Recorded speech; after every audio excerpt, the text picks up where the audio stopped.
And now I'm going to share my screen.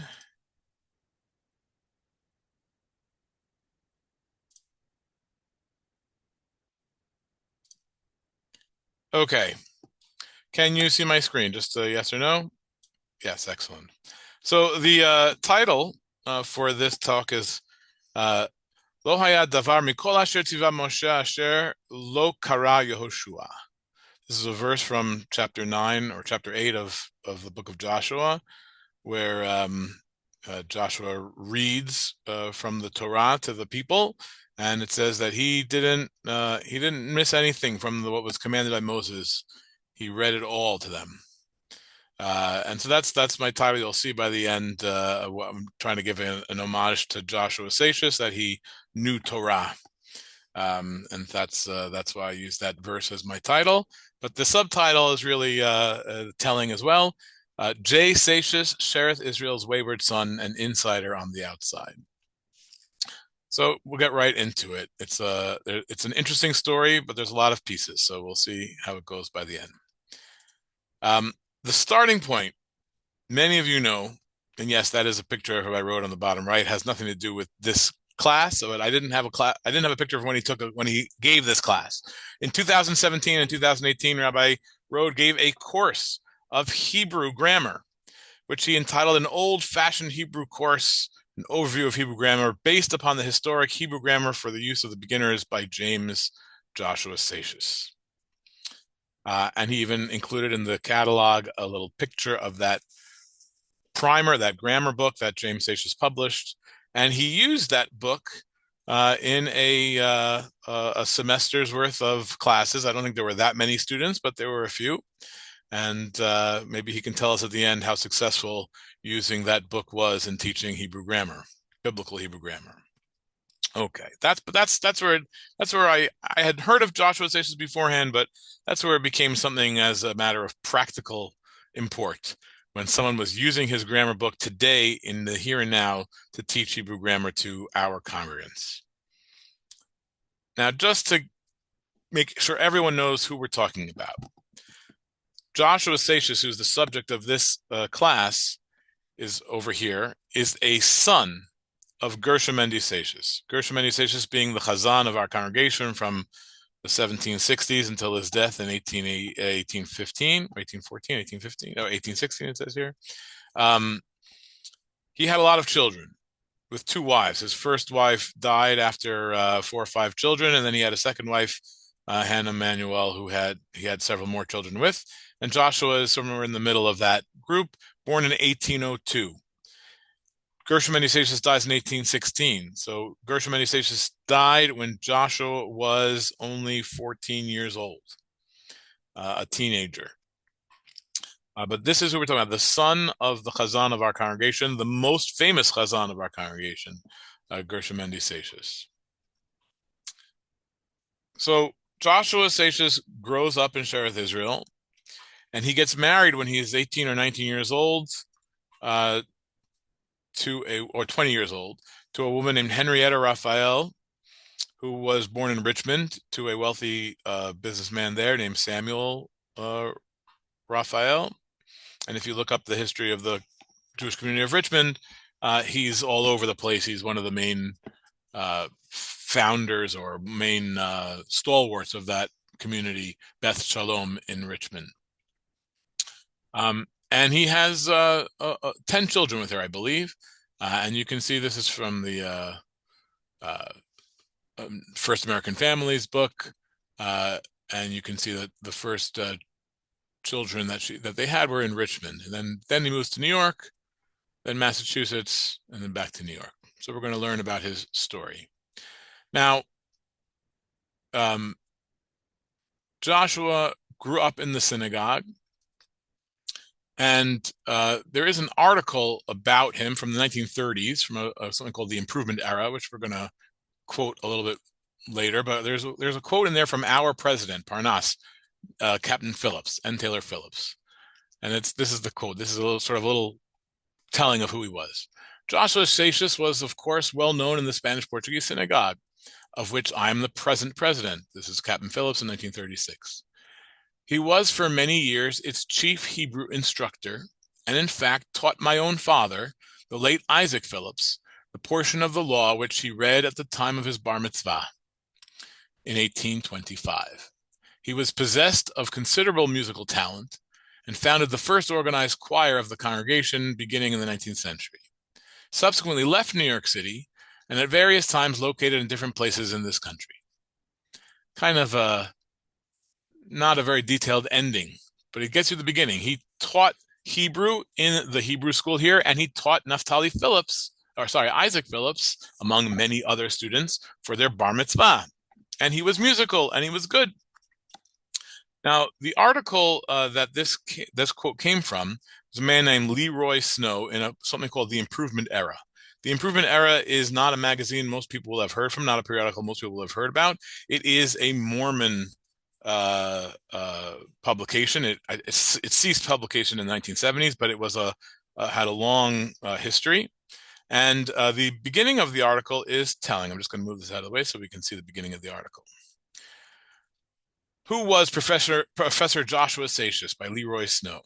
While my father, the late President Lorenzo Snow, was attending Oberlin College during the years 1835 and 1836, he was also receiving private instruction in Hebrew language from Professor Joshua Seixas.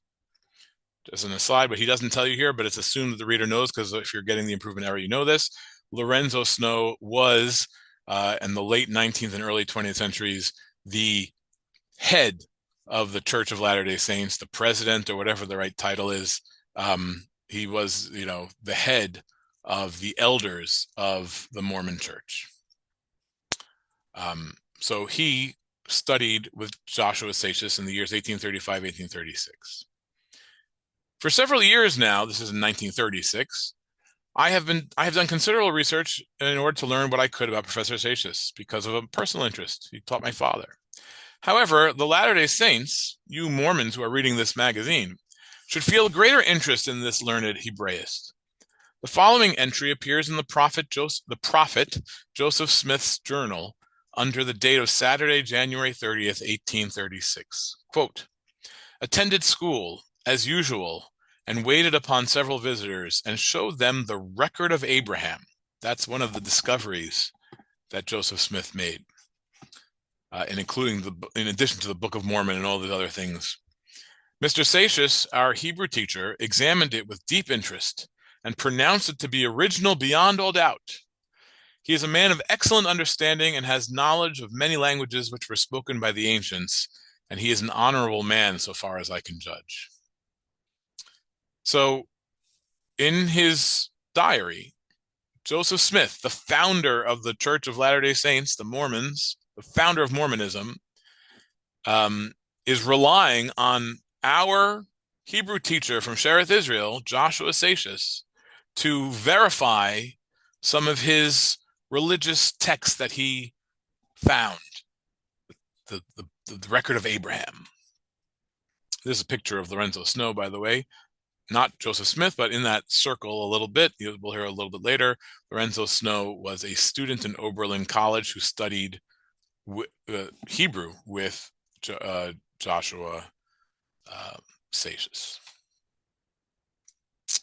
So we have to take a step back now before we get to the story of the Mormons. I'm going to just minimize this, so hopefully it'll be smaller.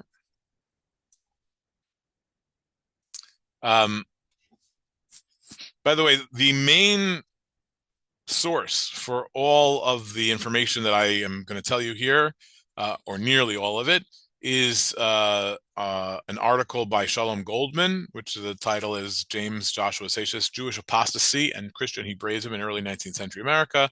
That was also made into a chapter in his later book, but it's essentially the same thing. And so a lot of what you're going to read here, or what I'm going to tell you here, comes from there, with a few things of my own discoveries that I've peppered along the way. And so from that article, it tells you about Joshua Seixas' formative years. He says that Joshua Seixas was the second child of Gershom Henry Seixas' second wife, which is not actually true. He was the fourth or fifth child, but that's okay. Joshua Seixas was from his Gershom Henry Seixas' second wife. Born in New York City in 1802, he was only 14 when his father died. It is not known where Joshua was educated. Some have speculated that he attended Columbia College, where his father was a trustee, but Joshua's name does not appear in the college records. So Goldman says he doesn't know who taught him. But I can tell you that in his elementary years, Joshua Seixas was a student in the Polonese Talmud Torah school, and the teacher in that school was a man named Emmanuel Nunez Carvalho, who I have given classes about in the past in this into this group. Two of them in particular.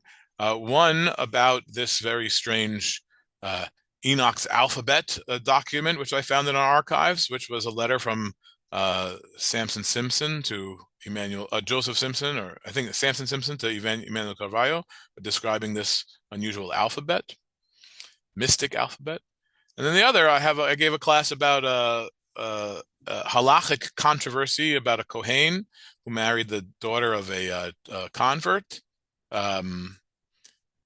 and Emmanuel Carvalho was on the Beit Din of that controversy. So I just mentioned him, that he was a man of Hebrew learning in New York between 1808 and the end of 1810. So for about 3 years, when he was the teacher in the school. So that lines up exactly with the elementary school years of Joshua Seixas, when he was 6, 7, 8 years old, learning Hebrew for the first time, probably. Emmanuel Carvalho is no slouch. He's not Joshua Seixas, and he's not Gesenius, but he also printed a grammar book of Hebrew language, which he called Mafteach Lashon Ivrit, the key to the Hebrew tongue. And he published that in the year 1815 in Philadelphia, where he was the Chazan at that time. And that is actually the first Hebrew grammar book published by a Jew in America. Earlier, Protestant and other Christian ministers, Hebraists or linguists have published things, but this was the first one published by a Jew. And it's a short book. It's hard to find. I was able to get a copy of it online through some work, and I would not say that it's easy at all to use. It's kind of just exercises, which you really have to be taught and to know what it's talking about. But that's, I believe, really Joshua Seixas' first exposure to Hebrew learning would have been by Emmanuel Nunez Carvalho. Now, I just want to show you, getting back, I think I mentioned it to you earlier, the different places that he lived. So Joshua Seixas was in Richmond. He got married. He had children there. He then comes back to New York in 1825, 1827. He's teaching in the Hebrew school there. This is when Isaac Phillips gets bar mitzvah. Then he's in Massachusetts in the 1830s. And then he's back in New York in the 1840s. So what's happening in the 1830s? In 1833, Joshua Seixas publishes a Manual of Hebrew Grammar. This is the book that Rabbi Rode used to teach his Hebrew course. And the preface is interesting, so I want to read it to you. It says, the following pages are intended for those only who have read or may hereafter read Hebrew with the author. I'm publishing this book as for my students. They're not generally for the public. It's for people who will study Hebrew with me. The lessons and rules, though comparatively few and brief, are, I know, sufficient to give an easy and rapid insight into the general formation of the language. Some years' experience in teaching and the favorable opinions of those whom I have had the pleasure of teaching convince me that with proper attention to the following rules under my instruction, or the instruction of one of my pupils, anyone desirous of becoming acquainted with this language may be enabled in a short time and with little trouble to read with much pleasure and satisfaction, and to use advantageously a larger work on Hebrew grammar. So he says, I'm publishing this book. It's not intended for you to just learn from. It's intended for you to use in my class. You come and take a class with Hebrew with me, you'll use this book and you'll be able to learn it in a short time. And then he says in this little note, the best grammar ever published in English is that of Professor Stewart, published at Andover, which has gone through 4 editions. That'll be important in a few moments. He says it here also. From a careful and frequent reading of the Bible with Professor Stewart's Hebrew grammar before me, I have obtained what these sheets contain. So here, without knowing what's in Professor Stewart's Hebrew grammar book, he gives you a hint that this manual that Seixas is using is a distillation of a larger work by someone else, this Professor Moses Stewart. Okay, I could read more, but we have a lot to go through. Well, the other thing I want to show you, though, is this little note at the end. The time required in a course of Hebrew instruction is given by me is 6 weeks. One lesson of about an hour being given every day. So 1 hour every day for 6 weeks, and you will know biblical Hebrew grammar. It's very ambitious. Okay. That is the main work that Joshua Seixas published. He went through several editions later on, which maybe we'll talk about, maybe not. But this is the essential work. And just without getting into the details of what it's inside, this is what it looks like. He gives you an alphabet. He gives you some of the orthography and phonology of the Hebrew language. He has grammatical rules. Here I showed you something about the silent shava, the pronounced shava. One thing to take a look at is the phonology here. Aleph or Aleph. I don't know exactly. Wayward and I have a little debate about it. How Seixas would even pronounce these words in English here. What was exactly what they're supposed to be, how they're supposed to sound. I don't know. But they are not, they're kind of distinctive.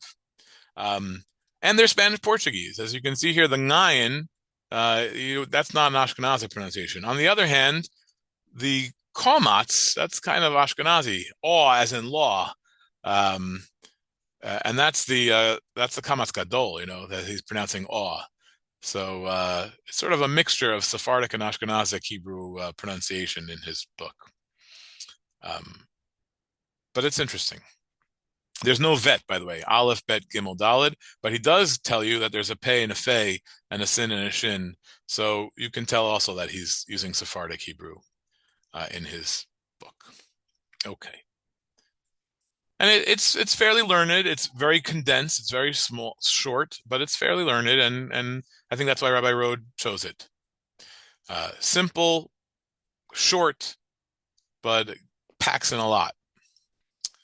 Now, at the same time, in the same year, in 1833, in Andover, Seixas published another book, an even shorter book, called A Key to the Chaldee Language. Chaldee is Aramaic, right? That's the way they used to call Aramaic. And then he says here, designed for those who have studied Hebrew with the author. And so you take the 6-week course, you learn all you can about biblical Hebrew, and then you can take this other addendum, and you can learn Aramaic. And this, by the way, is only like 9 pages long, so that's all it takes, and you can get Aramaic under your belt as well. But yeah, this is a much harder book to find. I only found pictures of it in an auction house. I did not find any digital format of this book anywhere. So if anyone can get me a copy, if it's in your university library, I would love to see it. And it's only like 9 pages. Okay. Now, the work that Seixas based himself on was by Moses Stewart. Moses Stewart was the professor of Hebrew language at Harvard and at Andover schools. He was a Protestant minister and an expert in languages. And so in 1831, he publishes this Grammar of Hebrew Language. Actually, this is the 4th edition. So I think it started in the 1815 or 1818 or something. Comes the first edition, goes through 4 editions. And I just want you to show you to sort of compare it to what I think the Seixas book is about 80 pages. It's a relatively short book. This book is 248 pages. And he tells you in the introduction that the encouragement has been given to the work as such that lays upon me imperious obligation to do all in my power to render it as complete as possible. Meaning he had these earlier editions, he's updating it to make it as complete as possible. How did he do so? I have availed myself in order to accomplish this purpose of the latest editions of the grammars of Gesenius and Ewald. These are the major Hebrew grammarians of the late 18th, early 19th, late 18th century from Germany. The modern scientific study of philology.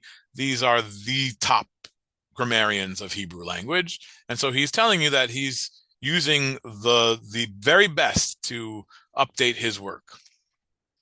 And then he tells you, in regard to the copiousness of the present grammar, it does not exceed the number of pages of the abridged edition of Gesenius. I'm not as long-winded as that guy, and that's the abridged version. So don't get afraid that it's 248 pages long. Okay. And then what I really want you to see is the errata. So you go on, about 240 pages in, you get a couple of pages of corrections at the back. And before he prints those corrections, he tells you about them. After printing the preceding work was finished, an unexpected opportunity occurred of submitting the whole to the keen and practiced eye of Mr. Joshua Seixas.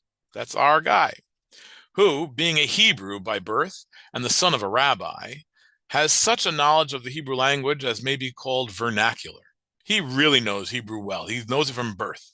Mr. S. is at present employed as a teacher of Hebrew, and I have availed myself of the opportunity of his aid to correct the errors of the press, because I know by experience that to print the Hebrew grammar without errors is impossible.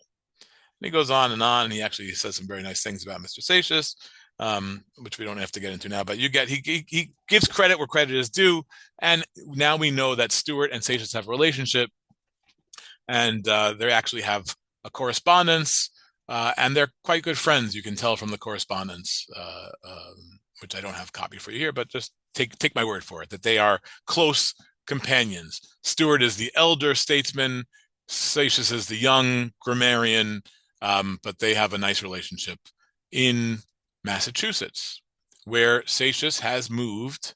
From the 1820s, he was in New York teaching in the Polonese Talmud Torah school. In the 1830s, he has now moved to teaching in Massachusetts, in Harvard, and elsewhere. And it is at this time, no one knows exactly when, that we'll show you here. Dr. David de Solapool, who wrote a unpublished biography of Joshua Seixas, says, from an unattributed source, it is said that he was baptized, Joshua Seixas, by Theodore Parker in Boston, but for a long time kept quiet about his conversion. So Theodore Parker, who's pictured here, was an influential Unitarian minister, and also a reformer, who was one of the people who supported John Brown. He was an abolitionist, and he was pretty famous in his day. And this fellow, he was a upstart liberal minister who challenged the conventions of Christianity, but was very, very socially minded. And I think even some of his quotations from his sermons in the 19th century get used by Martin Luther King in the 20th century. So he was a pretty famous guy, and he was a student of Hebrew of Seixas at Harvard. He took Seixas's course of 6 weeks or whatnot and learned Hebrew. So Poole says, and we don't know because no one talked about it, that this is the guy who baptized Seixas. So he says Seixas became a Unitarian Christian. And it is clear from the correspondence that Seixas has with several people, including his good friend and mentor, Moses Stuart, that he did indeed convert. And on one of the letters that Seixas sends to Stuart, on the outside of the letter, the inside is all in English, on the outside he writes this little line here that you can see copied here, Moshe emet v'ne'emana torato, v'Yehoshua haya mesharato. Yishamerem Yeshua la'atid lavo. It's a little poem. And here, obviously, even though Moshe Emet, usually we think about Moses, this is Moses Stuart. And Yehoshua, you think of Joshua, but here it's Joshua Seixas, right? So he's inserting their names there. And he says that Jesus should watch out for them in the world to come, or in the future. So yeah, it looks it wasn't a mere rumor, but Seixas did convert to Christianity in some fashion, but he didn't talk about it. So which leads to the question is why he did that. And there's only speculation. And Goldman writes that he thinks that there are two reasons. One is so that he could get a job at Harvard or wherever as a professor of Hebrew, which you couldn't do as a Jew. You had to be Christian if you were, just like Judamonas did 100 years earlier. You had to be a Christian, but it didn't work for him because although he converted and he taught at these places, he was never given an appointment as a professor. He was only a lecturer or a teacher. And some of these places, like in Harvard, he wasn't even on the roll. He just taught privately to students of Harvard in Boston, even though he was not actually on the faculty. Other places you'll see he does get on the faculty, but he's not made a professor. He's just a lecturer. And here, from the same time that he's in Boston, is another letter that he wrote to a student named Elizabeth. I wish I knew who she was. Doesn't say who she was, but this is also very telling, and I'm going to read from it kind of extensively. This is just excerpts, but it's quite telling of his religious feeling. So Elizabeth writes him a letter, and he's responding to her inquiry, and says, I have been waiting patiently till I could procure a Sanskrit grammar. So you could tell that this is already kind of that's not a usual thing people usually say, but why did he delay in responding to Elizabeth? Because he had to wait to get a Sanskrit grammar book. And then he says, your religious remarks and wishes were highly delightful and pleasing to Mrs. S. and myself. So he includes his wife in this letter. You cannot conceive how happy I am in knowing that your heart contemplates and loves heavenly things. He loves the fact that Elizabeth, in whatever, we don't have her letter, but wrote about some kind of religious thoughts, heavenly thoughts. Without a trust in God, I know not what I should do amid the opposing views of our dear earthly parents and friends. So he's giving you some of his troubles here. I often think that I should like to read to you some parts of our letters from New York on the subject of our change of sentiments. So he just hints it, but he clearly did not have good letters from New York. And he wants to let her know that it's been difficult. His parents don't approve. His siblings don't approve. His father is long dead, by the way, so I don't know why he says parents here. Maybe it has something to do with Elizabeth's parents and her own journey. I don't know. But he does mention his mother is still alive and his siblings are still alive. And apparently he gets letters from New York that are critical of what he's done, as you could imagine. The affection of parents claims much, but the love of God claims more. We cannot follow Christ and our parents too. We cannot follow Christ and our parents too. So you can see that he struggles with keeping a relationship with his family and his newfound religion. They dislike his very name. Jews don't like talking about Jesus very much. I hope our hearts are fixed on consecrating to God our faculties and powers, blah, blah, blah. Okay, we don't have to read everything here, but that you get the sense. And then he says, it's a very religious sentiment. That's really what I wanted you to take out. It goes even for, I am a child of God. Imitate the Lord Jesus Christ would be my dying request to my wife, my children, my parents, my sisters, my brothers, my friends, and the whole world. In his holy life, devotedness to God with brightest luster. You know, he's really very religious here and not Jewish. But then you get to the end of this letter, and it says, and it goes sort of back a little bit.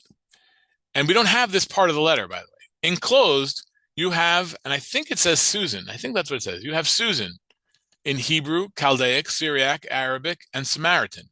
Sanskrit I am unable to send you as I have no book, and my memory does not serve me to write without one. So I guess, I'm just recreating, this student, Elizabeth, wrote to him saying, how do you write Susan, the name Susan, in ancient languages? And then she says something else, maybe about, I don't know what it is, something religious, and he goes off on that in his response. And then finally he gets back to the end and says, oh yeah, what you asked for, I gave you in all these different languages. Your friend, J. Seixas. My point in showing this letter to you is he didn't just convert for a job and that was it. he is heartfelt. At least, I mean, maybe Elizabeth is the dean of the school. I don't know, but I don't think so. I think he's a heartfelt convert, at least in 1834 anyway. So what happens? How do we get to the Mormons? Because even though he's a heartfelt convert, he doesn't get a position in Harvard. He doesn't get a position in Massachusetts or Connecticut or anywhere else. So he goes off to Ohio, and he starts teaching Hebrew in Oberlin College. And this is a picture of Oberlin College, by the way, a historic 19th century picture of Oberlin on the top. And in 1835, he teaches a Hebrew class, and it even says in the Oberlin catalog, in addition to the regular studies and the usual exercises, we are happy to state also that special attention has been paid to the Hebrew language under the able instruction of Professor J. Seixas. 127 pupils have pursued his course with animated zeal and success. That's pretty good, especially for 1835. So he's going wherever he can find a job. And again, in Oberlin, he is not given a faculty position. He is just teaching there, sort of on the side. But that is where he meets some members of the Church of Latter-day Saints, the Mormons, including, as we saw earlier, I forgot his name from the first picture. Let's see his name again. Lorenzo Snow was a student of his in Oberlin. Okay. Now, what happens is that in 1835 in the end of 1835, Joseph Smith and the elders of the Latter-day Saints are looking to study Hebrew. Why is beyond the scope of this class, but they are looking for a Hebrew teacher, okay? And they hear that there is a Jewish person teaching medicine in Ohio, and they go to meet with him at this medical school, and that fellow is someone that is well known to us. His name is Daniel Levi Maduro Peixoto, who is a New Yorker, who is the son of the Chazan Peixoto. He's a pretty famous person in his own right. And he went to start a medical school in Ohio. And the Mormons hear that he's there, and they go and say, hey, we want to learn Hebrew. You know Hebrew? He says, yes, I do know Hebrew. Will you come and teach us? Yes, I'll come and teach you. But then he never goes. And they start writing him, why aren't you here? We're going to have to look for somebody else. And he never goes. And then they go and look for somebody else. And boom, they found out that there's a guy teaching in Oberlin named Seixas, who they go to meet with him, and he agrees to come and teach them. And so in 1836, after having taught in Oberlin in 1835, he goes to Kirtland, Ohio, which is where the Mormons are. This is a picture of Kirtland, Ohio, and starts teaching Hebrew for them. And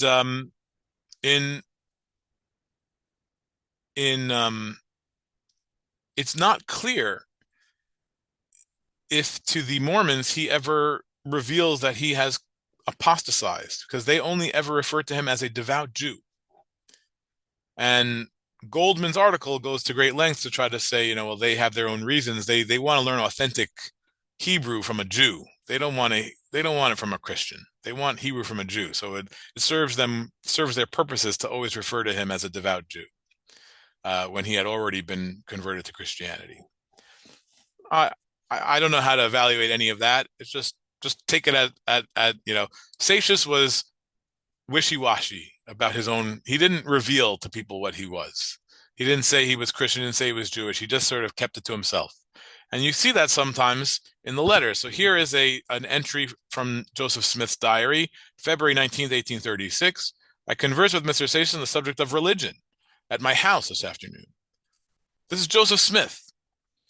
He listened with attention and appeared to be interested with my remarks, and I believe the Lord is striving with him by his Holy Spirit, and that he will eventually embrace the new and everlasting covenant, for he is a chosen vessel unto the Lord to do his people good. But I forbear, lest I get to prophesying on his head. So he doesn't want to take it too far. He thinks that it's going to go well. He thinks Seixas is going to convert to Mormonism, but he doesn't want to hit him over the head with his prophesying and his proselytizing. That's what he says. But you can get the environment that Seixas is teaching in. They're eating up what he's teaching, and they hope that he's going to join them, but he doesn't. His wife did not come with him to Ohio. His wife stayed in Massachusetts. So actually, let's just take a look. This was February 19th. February 19th, he has this conversation with Seixas. A few days earlier, the elders of the church wrote to his wife. They wrote a letter to Henrietta Raphael Seixas, who is living in Massachusetts at this time. Dear Madam, it's a funny letter, so I want to read it to you. Or not funny, but it's interesting. Dear Madam, we have the privilege of addressing you a few lines through the kindness of Professor Seixas, who we believe has been sent to this institution through the immediate directions of God to promote the cause of truth and benefit a fallen world. They don't just say, hey, we went and hired your husband. They say, God sent your husband to us. We are in this led to be thankful to our Redeemer in whose glorious cause we are engaged, as we are anxiously desiring to become acquainted with an individual of virtue and piety who understood perfectly those languages of scriptures of the Old and New Testaments were originally written in. They say, we were, just at the time we were looking for someone to teach us Hebrew, boom, your husband was there. It's a hashgacha pratit, they're saying to her. In our expectations are fully realized, and we trust through the goodness of good God to make a proper improvement of blessing that he has given. And we sincerely pray on the part of your husband, our acquaintance may be of that kind that we shall ever have cause to bless and adore God for guiding him to this place. Okay, they're superlatives, how great your husband is. We hope that we'll always be able to bless God because of the goodness that he's done for us. We have seen, now we get to the why they're writing, we have seen the possession of Mr. Seixas a very valuable lexicon, which he informs us is your individual property. We have no hesitation in saying that it is a highly valuable by yourself for the convenience and use of a private family. But we do believe that the wisdom and philanthropy inspires the heart of the pure and good, these special benefits which may be derived from it, the lexicon, for the pleasure of benefiting the many. You can see where this is going. As the trustees of this institution, we have, by the request of others, as well as expressing our own individual desire, to take the liberty to thus trespass upon your time and patience and request the privilege of purchasing through Professor Seixas this lexicon. What wordiness, just to say, can we buy this book from your husband from you? It's really, I don't know which book it is, but it must have been very valuable. It is unnecessary for us to communicate the great worth this lexicon would be to this institution in our present and future studies, and we only say that we hope that God may direct you by his Holy Spirit to do right, and we trust the issue in his hands, believing you will call to mind the flood of reproach heaped upon us as a people, the few advantages we profess in comparison with others. This is very interesting what he's saying. He not only does he say we want to buy it from you, which should be enough, but no, he's saying, please have mercy on us. We need it. We really need this book. And you know how people really look down on us. The flood of reproach heaped upon us as a people. Mormons did not have it easy. They had to go from New York to Illinois to Ohio to Utah. They are persecuted wherever they go. And he's saying, have Rahmanut on us. Sell us this book. We really need this book. I don't know if she did or not, but that's what this letter is. This is a letter that he wrote to his wife. He's in Ohio teaching them. She's in Massachusetts. Okay. And now we go back to the article just to get from Ohio where it happens next. Seixas left Ohio and the Mormons in the spring of 1836.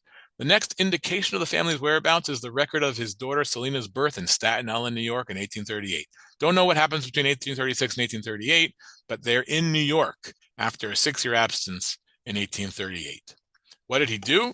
He worked as a consultant to Hebraists who were eager to publish their grammars. So just like he did for Moses Stewart, he helps edit, review, he helps other Hebraists publish their works, including George Bush, a professor of Hebrew from New York University. Could Seixas have gotten the job? No. Why? Even though he's a Christian now, he's too Jewish. He can't have a position. He still can't have a position, even though he is an apostate from Judaism. He's still looked at as too Jewish by the academic elite, but he's no longer Jewish and he can't come to the synagogue. Now living in proximity to his father's family, Seixas found that his conversion to Christianity, the evidence of which was quite substantial, was a source of embarrassment to his relatives, and it would be as it would be to his descendants. And they therefore tended to be obscure, if not hide this fact. And Seixas himself was quite circumspect about it. He didn't really talk about it. At some point after their return to New York, Seixas and his wife Henrietta lived apart. Her death and burial are recorded in Shearith Israel's records. His death is not. According to David Solopool, a number of James Seixas descendants remained in the Jewish community. There were Julia Ann, who married a Jew, but then marries a Christian, Esther and Selena, who married Jews, and all the other children married. He had 10 children. All the other ones married Christians. So a minority of them stay within the faith. She is buried in our cemetery in Queens. We have no idea where he is buried. Don't know. But not with us. At least if it was not marked anywhere. Okay. Now we're back in New York. And now is the part that I want to tell you about my find. It's not a super find. I didn't find it in our archives. I found it randomly looking through things in the Lyons collection of the American Jewish Historical Society. They have done a lot of digitizing. There's a lot of things online. And I was not looking for this. I just was going through different things, looking for something completely different. And I came across a letter from J. Seixas to Jacques Judah Lyons. And said, oh, that's interesting. Let me read it. So it's a 3-page letter with a cover. And then there are 9 pages of notes that come afterwards. I'm not going to read you all this, but I just want you just to get a sense. Look at what you're looking here. Without even knowing, there's all sorts of Hebrew forms being written in every page. Every line is back and forth with Hebrew forms. This looks like a textbook itself. And in fact, at the end of the letter, he says, I'm sorry I was so wordy, but how could anything hope to be learned without actually spending the time learning it properly? That's what he says at the end of the letter. But this is a really interesting letter for a lot of reasons, and I'm going to tell you right now. The first is just the way it starts off. So it says, my dear friend, in my note of Friday, which I must suppose you received on Saturday, by one much beloved, especially by yourself. What could that possibly mean? And I really don't know, but I have a guess. I have a theory. Because Joshua Seixas, or James Seixas as he started being called after he apostatized, was a relative of Jacques Judah Lyons. In more than one way. So Jacques Judah Lyons was married to a Nathan, whose grandmother was a sister of Gershom Mendy Seixas. So they are distantly related. They're, second or third cousins based on that alone, based on his wife alone. But also Joshua Seixas' wife, Henrietta, was the granddaughter of Utica, originally Jacobs, and then Utica Levy. Utica Levy is also Jacques Judah Lyons' great-grandmother. So they are literally cousins. His wife, Henrietta, is I think a first or a second cousin of Jacques Judah Lyons. I think a first cousin of his father. So I think, I don't have a way to prove it, but I think that when he says that the letter was delivered by someone beloved by yourself, he means his wife, or maybe one of his children, who must have gone to synagogue and brought the letter with her. You must have gotten that. I wrote this on Friday. You must have got it on Saturday when my wife went to shul. I think that's what it means. He doesn't say, but I think that's what it means. No way to prove it, but it is interesting to know that they are connected to each other in this way. Now, there are 9 pages of notes that accompany the letter itself. Says it's really, I'll just read the beginning. I'm writing you this letter because in those pages that I sent you earlier, there was a mistake. So all of this is the result of he thinks he made a mistake in something that he wrote to Jacques Judah Lyons a little bit earlier in the week. And this is what resulted from that. Okay. So in the 9 pages of notes are some very interesting things which I want to show you. The first one, without getting into any details, I just want to show you the erudition. He's quoting Kimchi, he's quoting Ewald. There's Arabic in these notes. So this is scholarly. Not only is he writing it this way, he assumes that Lyons will understand it as well. So both Lyons and him must have a certain level of scholarship in order to understand the etymologies and the grammar of the word korban. But there's a lot more interesting things to come. In one page, he says, your brother Ellis once asked me whether he should follow the copies or editions that have gudlo or those with gudelo in Psalm 150. This is a psalm we say every day. Psalm 150 comes in the Zemirot of every day before the Azashir, before Vayivarach David. My reply was then, as it is now, that we are bound to read gudlo without a dagesh. And he tells you why, and he goes on from there. But not only is Seixas conversing and writing to Jacques Judah Lyons, he's also writing to his brother Ellis Lyons. So even though he has apostatized and is a Christian, he is maintaining his correspondence with Shearith Israel elite. Ellis Lyons actually was at one point the Chazan in Richmond, so maybe he's talking about an earlier period in his life, I don't know, or whether it's more recent, hard to know. And then other things that are just fascinating based on what he's writing, because they're not just grammar, they're grammar of things in the synagogue. So here he's writing about, let's see here, the pronunciation of the shva with the kubutz is vicarious. It's always pronounced the shva because it follows a long vowel, u, or its substitute, the kubutz or the shuruk, without a tonic accent.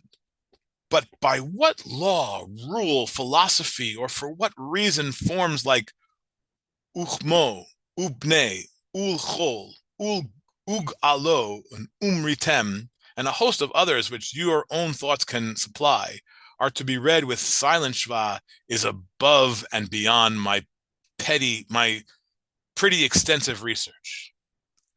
So he's basically denigrating the Portuguese nusach, because the Portuguese chazanim always pronounce this, or they never pronounce this shva. They say umritem, ug alo, upne. That's another way of upne. Upne Yisrael, right? Upne. And he's saying, no, that shouldn't be. All of those cases, that shva should be pronounced. Ubene, uchemo, ulachol. He says, according to the rules of grammar, it doesn't make sense. I'm not here to say one way or the other. I just think it's fascinating that what he's writing to Lyons is not just random grammatical thoughts, but has to do with the way they pronounce Hebrew in Shearith Israel. That's not done in other synagogues. It's done in Shearith Israel. And here's another one, even more explicit. He's talking about the definite article, the Hey Idiyah, when he says, or actually any place, he says the shva is always read under a letter which there is an implied dagesh, such as hallelu, and then he says hamivorach. For the dagesh is implied in the mem. It shouldn't be hamidaber, hayehudim, la yehudim. Oh, how inconsistent we are when we read vayhi or vaydaber. Where is the dagesh lini in the dalet? There should be a dagesh here if you're going to say vaydaber. You have to say vayidaber. Or and he gives a whole host of other examples. Hai shua, lai sharim, hai sharim, and many others with silent shava. I pray you reform it altogether, that it may be handed down for posterity that Jacques Lyons, the Shliach Tzibor of the Portuguese shul in New York, dared to do right, dared to refuse to yield his better sense to mere vulgarisms. That's it's amazing. It's amazing that he's writing like this to Lyons. He's telling him that according to what he thinks the grammar should be, the way the Portuguese chazanim pronounce it are wrong, and you should change it. He doesn't. Rabbi Rode and I, we even to this day, we don't really follow this rule. And then I think this is the last example I gave here, and I'm not even sure what he's talking about here, but maybe Rabbi Rode or others can weigh in. Here he has something that has I don't even think it has anything to do with grammar. Or at least if it does, it's not clear to me what it is. He says, it's just an aside, just a comment. When you make an offering, it's not even talking about reading the Torah. This is like Siddur Hebrew. When you make an offering for a betrothed female, arusa, use the word charufa, which in the Talmud signifies the same. Thus, l'chayei charuf v'charufa, which includes both parties. And then he gives a biblical quote of necherefet le'ish, where the word charuf is used in the Torah. I hope this may happen to the Broom and Sullivan Street folks as well. Other synagogues, Ashkenazic synagogues, like in B'nai Jeshurun and Shari Tefillah. He's saying they should also use charuf instead of arus. Why? I don't know. Maybe someone has an idea. But that's what I want to tell you. The takeaway here is Jacques Judelin, Joshua Seixas, this Hebrew grammarian who apostatized and left Judaism, and then comes back to New York, is not accepted by his family, doesn't go to synagogue, but somehow still maintains his connections with the Chazan and others. And he isn't, and he writes to them, about the synagogue service. There are other things I didn't even quote there. He talks about the Haftarah of Tashar Devara. He doesn't pick random examples. He picks things that he's talking about that are in the synagogue service to prove his points. He wants to be involved. He wants to reform the synagogue service so that it meets his grammatical standards, whatever those are, whether they're right or wrong, I don't know, but that's what he's doing. And I find that fascinating. And it's not included in Shalom Goldman's article at all. And this is something that I think is a new chapter that could be written, or a new paragraph or two that could be written to that article to follow up on what happens to him. And that's it. So I'm going to stop the recording here and let everybody talk. Oh, I should take a look at the chat as well. Let's see what we have here. And I should let everybody on. Where is that here? Okay. Let's see what we got here. Does the Spanish Portuguese not include a comment? Of course, it includes a comment. No, sorry. When he says "aw," I think he's using Ashkenazic transliteration there in the beginning. What does it have to do with the quoted verb? I don't know. That I don't know. We're up to. He was the inverse of a Morano. Was Seixas more formally engaged as an instructor in Andover? He was a teacher. He was never given a position. He taught there, and he also taught at Harvard and a few other places in Massachusetts. I think he also taught in Connecticut at some point in these like religious schools.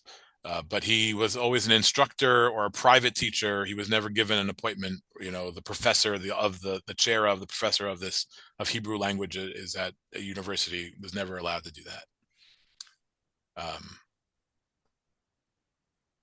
Megan. Okay, so you're going way back to Moses Raphael Levy, who was Gershom Mendy Seixas' ninth. Yeah, you're distantly related.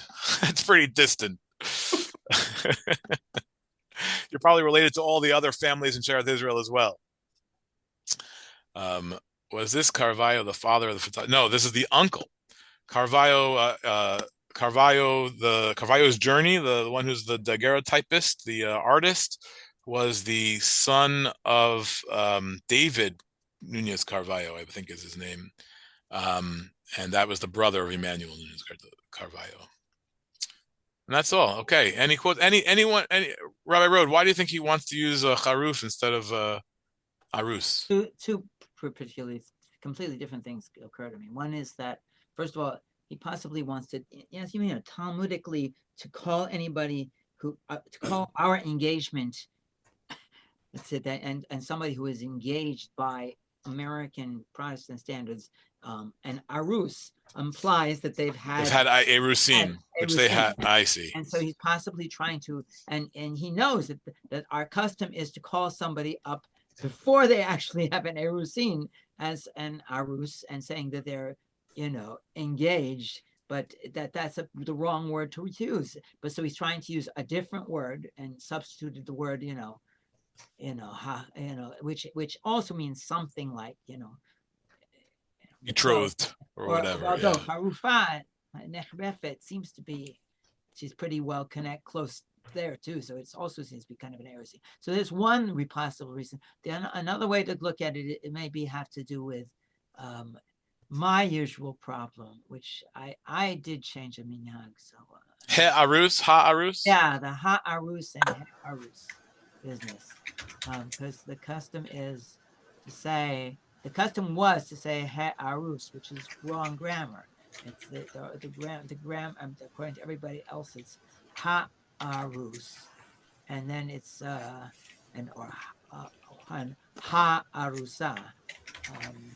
I think we still say.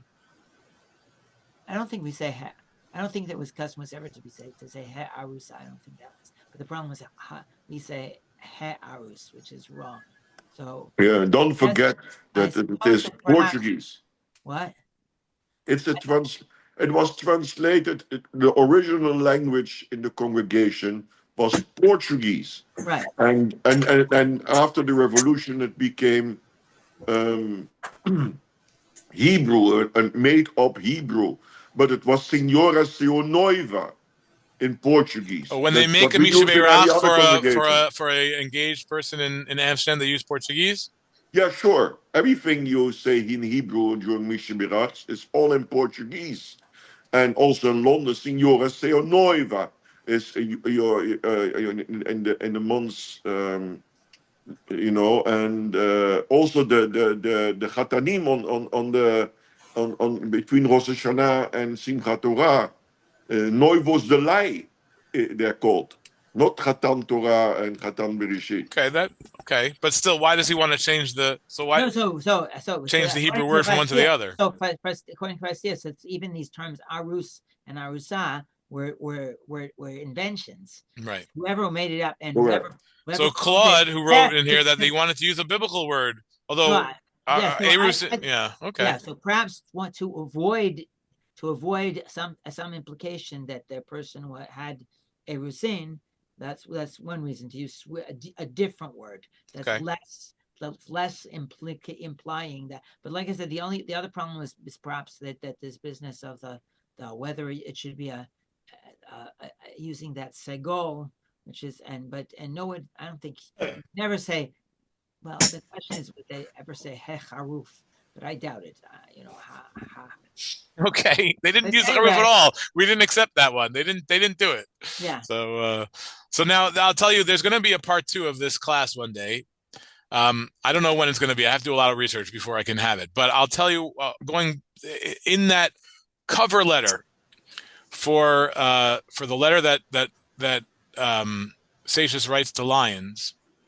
There's 2 things there. The letter is addressed to Reverend Lyons, president. Why does it say president? And then in pencil, presumably written by Lyons himself, there is the Hebrew name of a man named Samuel Nordheimer and his wife's Hebrew name and a date. Samuel Nordheimer is the brother of a man named Isaac Nordheimer. Isaac Nordheimer was a professor of Hebrew language in New York who had come from Germany and wrote an amazing grammar book all around the same time, shortly after Seixas in the 1840s, I think, or he dies in 1842, so it can't be that much after. Nordheimer was also at NYU, right? Nordheimer was at Bush. He was not given an appointment. Right. And he goes to City College. Okay. But the interesting thing is that all of these people, Lyons and Nordheimer, were involved in something called the Hebrew Literary and Religious Society, which was founded here in Shearith, Israel, which was essentially people who loved Hebrew language.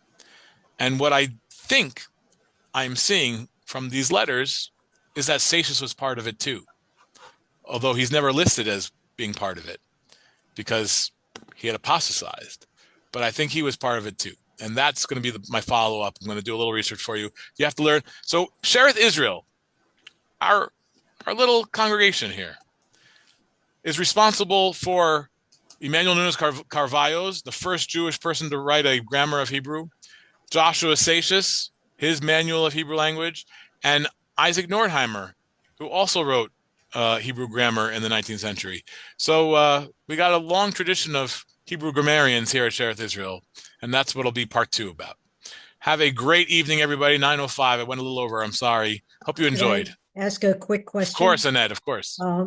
I did the slides flipped too quickly for me to read about his wife. Did she convert also? It's a little bit unclear. She presumably did not convert because she is accepted back in the community and she's buried in our cemetery. Mhm. On the other hand, when he writes that letter to his student named Elizabeth, he includes his wife, Mrs. S, and I in our recent change of, I forgot the language, but he includes her in his change in sentiment. So I don't know what to make of that. Zakaria, Yes, sir. a suggestion, if you go to part 2 of this class, which was marvelous, please compare it to the grammar rules written in the same time by Mendes Schumann-Schero, who was first in Amsterdam, and then he went to the Caribbean islands, to St. Thomas and to Curaçao, and came back to Amsterdam, and where he's buried, and also to Yeshurun Cardozo, the grandfather of Reverend David Yeshurun Cardozo, and who wrote a grammar book in the 19th century in Amsterdam, which was used in Amsterdam and also used by, what was his name, in London, Gomez de Mesquita, Joe Gomez de Mesquita, and in the beginning of the 20th century. So there's a lot on that. And then there is Solomon, if for me to do that, I'm going to have to learn Hebrew grammar. I can do the history. I can do the history, but the actual grammar, that I leave to Rabbi Road. Okay, everybody. Thank you. I thank you very much. Take care. Chazak Baruch. חזקים וברכים.